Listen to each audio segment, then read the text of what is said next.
Hey guys, welcome back to Sensei's Journey. Today I wanted to talk to you guys about man strength.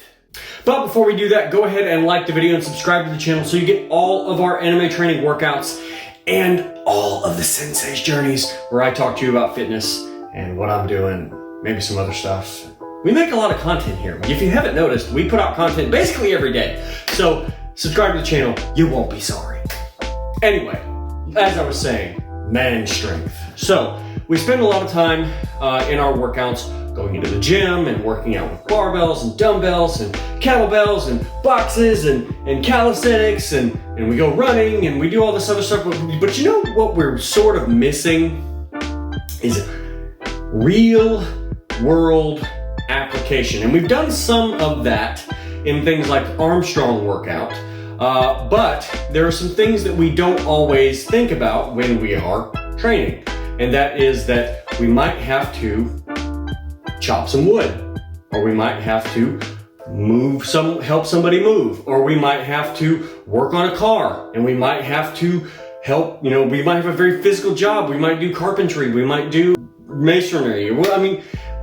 We may have some sort of profession that requires us to use our hands to make a living.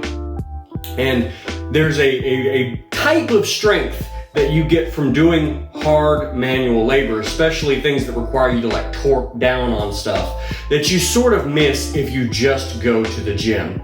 I'm sure that you've had the opportunity to shake the hand of an older man who's worked in a craft profession for a very long time, and they may not look like much, but when they grab your hand, it feels like you grabbed a stone. That man's hand is like a stone. Or they grab it and you feel like maybe if they squeeze, they might just break your hand off.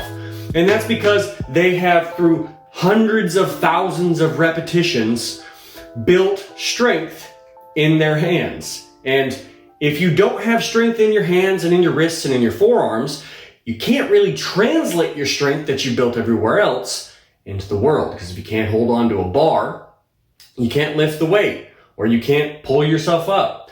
Or if you can't pick something up out in the world, you can't move it.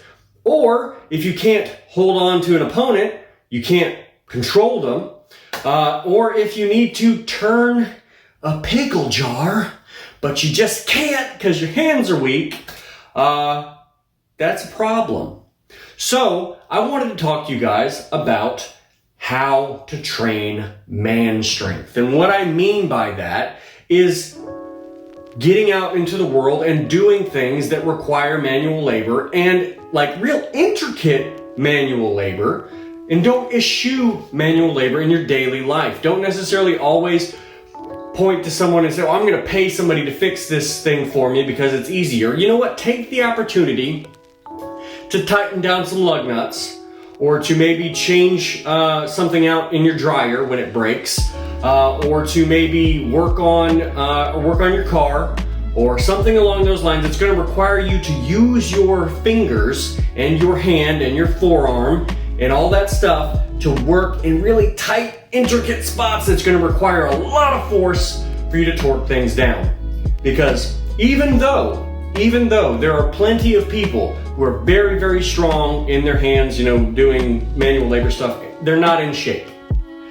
But they do have something that you don't have if you're not doing those types of activities, and that is the massive amount of strength in the hand and forearm, which allows them to be able to use the strength that they already have.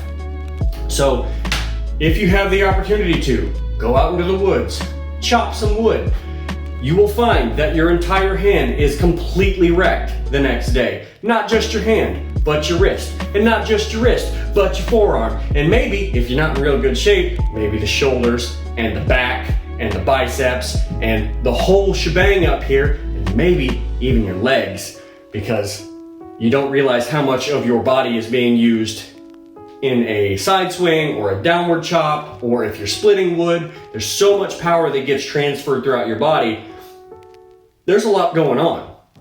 And in the same way, if you are working on, building a doghouse with a hammer and nails, the ability to hit that to swing that hammer repeatedly, hundreds of times, to build that doghouse is going to help build strength in your hands and wrists and forearms. And I would encourage you, if you are doing anything like that, practice with both hands. Don't just do your dominant hand, do your non-dominant hand too, because not only is that going to build that side's muscle, also it's going to build some coordination that you didn't have.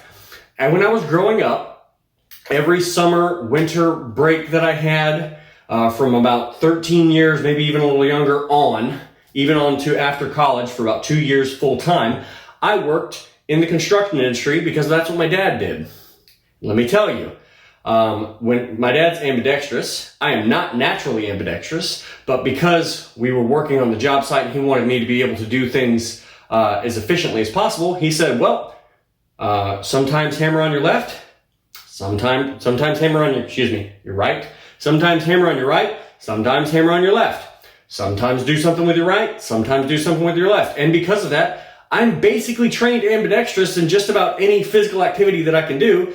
And like that's carried over into a bunch of other stuff. Like I can fight orthodox and southpaw because I train it. Because I can't not just do one side. I have to do both. I have to do both sides. And so that makes me a little bit better as far as my abilities are concerned. I have more range. I'm not just limited to one side of my body. So if I have to reach around a corner with my left hand to be able to do something, I can. Instead of being like, well, dang, I can't reach it with my right hand. So dang, I can't do it. Or, on top of that, it also helps me stay even across my body. So I'm not developing too much muscle on one side as opposed to the other side because I'm not working it. And so it helps with muscular imbalances. So try to, whenever you're takeaways, man strength. We need to get out and do things that require your hands, manual labor, rake the lawn, mow the grass, chop the wood, carry the wood, build the doghouse, pet the dog. That's not man strength. That's just you should probably pet dogs because it, helps lower your blood pressure, and also dogs are awesome. But do that stuff and learn to do it on both sides. You will thank yourself later because it's going to help you in a lot of different ways, because the more skills that you can acquire and the more abilities that you can acquire on both sides, the more effective you're going to be in whatever it is you're trying to do, no matter what, because the brain is one of those things that if you're not learning all the time, sometimes it's like, well, maybe I'll just throw this out, throw this out, throw this out, and next thing you know, it's like, how do read? So try to challenge yourself in terms of like physical activity by doing things that are on your non-dominant hand, including this whole concept of manual labor, man strength sort of thing. And that doesn't mean that if you're a woman you can't do these types of things. I'm just talking about what's been traditionally done. But anyway, thank you guys for listening to this rant. I just went out and did some filming for a couple of videos that involved some of these activities.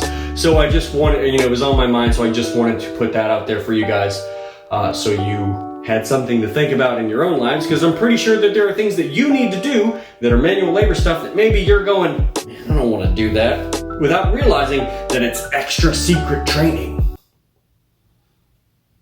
Thank you guys for watching this video. If you have any questions, please leave those in the comments and let me know what your favorite man strength exercise is. What sort of manual labor do you enjoy the most? And until next time, guys, good luck and train hard.